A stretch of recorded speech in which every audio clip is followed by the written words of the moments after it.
I'm Marvin Schwab, the Rabbi Emeritus of Temple Beth Shalom of Santa Fe, New Mexico. Joe was a friend, the kind of friend who, even from a distance, helped make life worth living. The book of Ecclesiastes tells us that there is nothing better for a human being than to enjoy the work of their hands with the person they love. To me, Joe truly embodied those words of wisdom. He could not have done the work that he did, the way that he did, if he had not just enjoyed it, but truly loved it. And he loved his wife, Karen, and his family. And just what was that work that Joe did?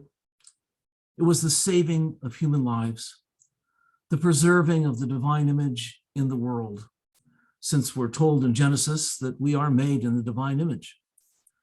And it was the restoration of human dignity. Of all these things, that's what the interfaith shelter really came to be about.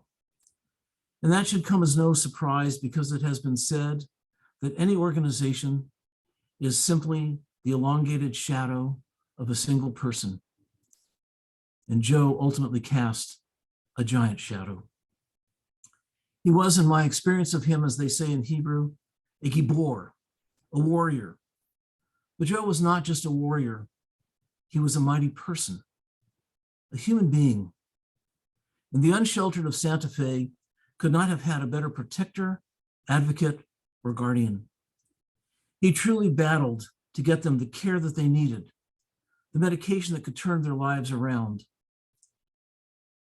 and a safe haven that would and could keep them alive in a society that in general can view the unsheltered as an inconvenience at best, and at worst, worthless. But that was not Joe's view.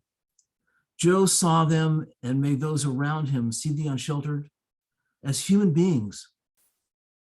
As such, they were worthy of attention, care, and maybe most importantly, respect. Joe never let their status within the society define them, or in his eyes, rob them of their humanity. But wait for a minute, and let's not make Joe a Pollyannish saint. He was aware of the challenges and the reality with which he was dealing. He accepted those challenges, faced them, and fought them. And I have to tell you, when I talked with Joe, when we visited, there was always joy in his successes and nearly tears at his failures. And I can't tell you if Joe would have said this, but I will. His task, his work, was sacred. Jewish tradition says that if you save a single human life, it is as if you have saved an entire world. And I cannot imagine how many lives and worlds Joe saved, and how many more he enriched along the way. For me, I'm sorry to say I don't ever remember having had a drink with Joe.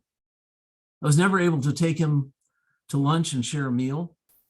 We always met at the shelter because that's where he needed to be, wanted to be. Ours was a different kind of connection. Whenever Janet, my wife, and I were able to return to Santa Fe, we had to stop by the shelter and see Joe, or the visit just wouldn't have been the same, wouldn't have been complete. Being with Joe brought us joy. We get a vicarious thrill out of seeing his joy and happiness at what he'd been able to accomplish. We always left feeling uplifted. We always left inspired. We always left with a feeling of awe because of Joe, who he was, and the way he did what he did. His passing shocked us and shattered our hearts. It leaves our world diminished and a bit darker. Yet in spite of the great sadness, I cannot think of Joe without smiling. I miss him deeply. In Judaism, we say, may his memory be a blessing. And for me, that has been more than fulfilled. Joe is a blessing, and his memory continues to be a blessing and an inspiration in my life, continuing to make me want to be better, to do more, to help more. I pray that his soul will be at peace and that his loved ones will be comforted by the goodness and caring and light he brought into this world. May that goodness and caring and light heal their hearts and bring them comfort. Amen.